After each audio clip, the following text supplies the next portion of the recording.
Vous êtes sur Télé Plus, mesdames et messieurs, bienvenue dans ce journal. À la une, l'actualité, élection 2023 en République démocratique du Congo, la Commission électorale nationale indépendante CENI a publié le calendrier électoral devant plusieurs autorités politico-administratives. Agression rwandaise, la Conférence épiscopale nationale du Congo (CENCO) organise une marche pacifique ce 4 décembre pour dénoncer l'agression du M23 soutenue par le Rwanda.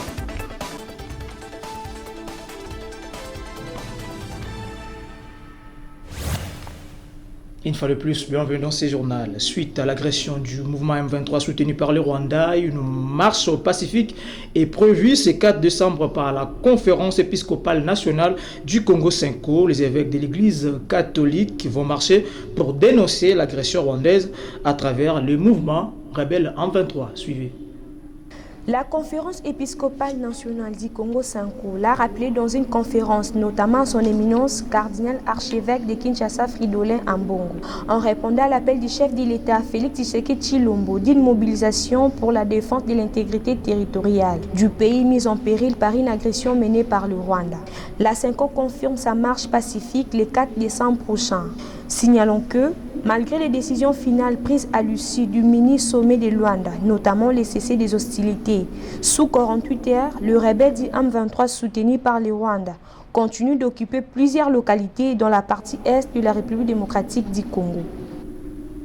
Et puis les élections en République démocratique du Congo, Denis Kadima, président de la Commission électorale nationale indépendante CENI, a publié le calendrier électoral samedi dernier devant les autorités politico-administratives, mais aussi les confessions religieuses ainsi que la société civile.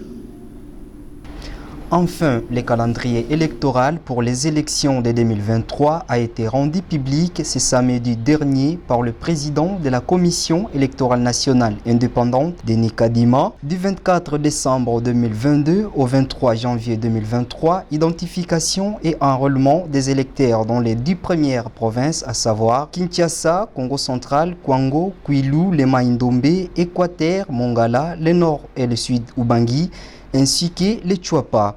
Les restes des provinces débuteront du 25 janvier au 23 février de 2023. La campagne électorale est prévue du 19 novembre jusqu'au 18 décembre de 2023. Le 20 décembre est le jour des élections présidentielles, législatives, nationales et provinciales, ainsi que celles des conseillers communaux et locaux. Notons que la prestation des serments du président élu interviendra le 20 janvier 2024. Toujours dans ces mêmes chapitres des élections 2023, République démocratique du Congo, controverse autour du calendrier électoral publié par la Commission électorale nationale indépendante CENI. La sphère politique qui est publique de la République démocratique du Congo s'interroge sur l'exécution de la présent schéma conduisant aux élections de 2023. Suivez cette réflexion de Kennedy Benda.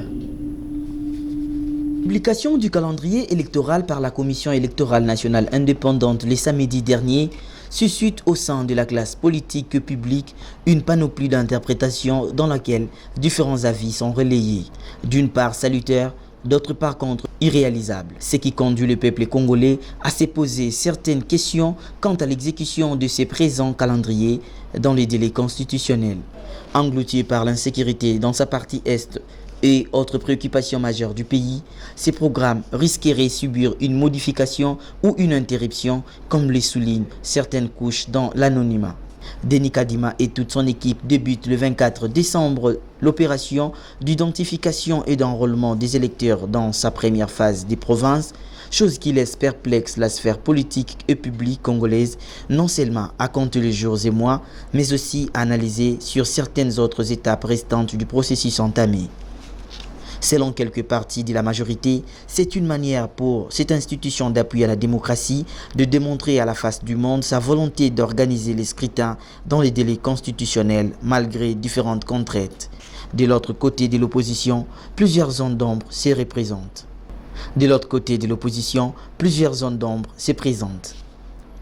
Avoir des élections en temps convenu est bien, mais les avoir dans les meilleures conditions serait meilleur.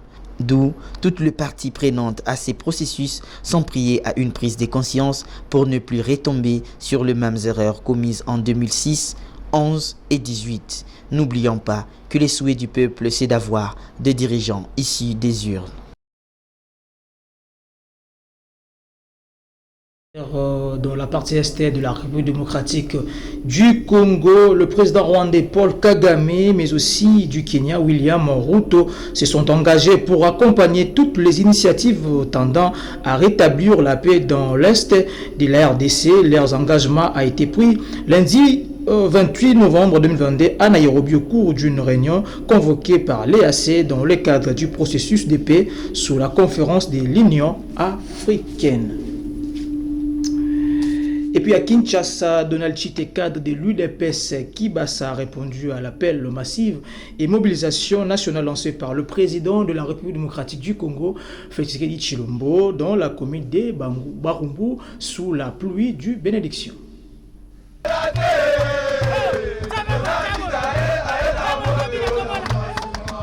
Sous une pluie pleine de bénédictions que la population de Lukunga ont répondu massivement à l'appel et la mobilisation nationale lancée par le président de la République démocratique du Congo, Félix Tshisekedi Tshilombo, accueilli comme roi, l'infatigable Donald Chite, cadre de l'UDPS Kibasa, très déterminé de soutenir les forces armées de la République démocratique du Congo.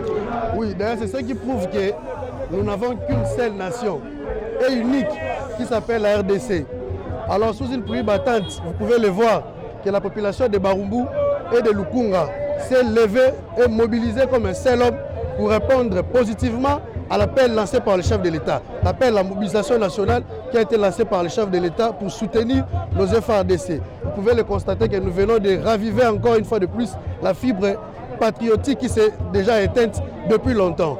Et aujourd'hui, vous pouvez le voir que la population de Lukunga a réaffirmé encore son attachement et son soutien indéfectible au président de la République. Par ailleurs, il a aussi lancé un message d'encouragement et de la paix à tous les habitants qui se retrouvent dans la partie est du pays. Le message d'assurance est que le chef de l'État est en train de se battre et il donne le meilleur de lui-même pour que cette guerre barbare qui nous a été imposée par les ennemis de la République cesse.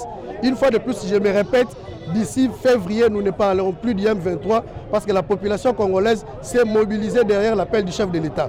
Et il ne faut pas confondre comme auparavant. Et aujourd'hui, la fibre patriotique vient d'être réanimée.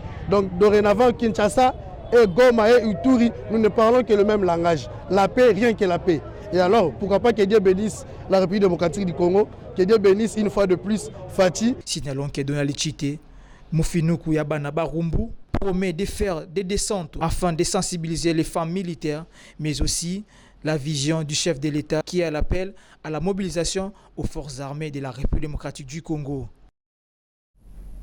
Et puis avant de boucler ces journaux, page internationale en Chine, Covid-19, plusieurs arrestations à Shanghai, mais aussi à Pékin, une nouvelle manifestation découragée. Dimanche, une foule de manifestants a répondu à des appels sur les réseaux sociaux et descendu dans le riz. Les autorités chinoises ont tout fait pour calmer les mouvements de colère et contre les restrictions sanitaires et pour plus de liberté. Voilà, place au rappel des titres. Les élections 2023 République démocratique du Congo, la Commission électorale nationale indépendante CENI a publié le calendrier électoral devant plusieurs autorités politico-administratives. Agression rwandaise, la conférence épiscopale nationale du Congo (CENCO) organise une marche pacifique ce 4 décembre 2022 pour dénoncer l'agression du mouvement M23 soutenu par le Rwanda. Merci d'avoir suivi, merci surtout à la grande équipe technique. L'actualité reste en continu sur Télé+.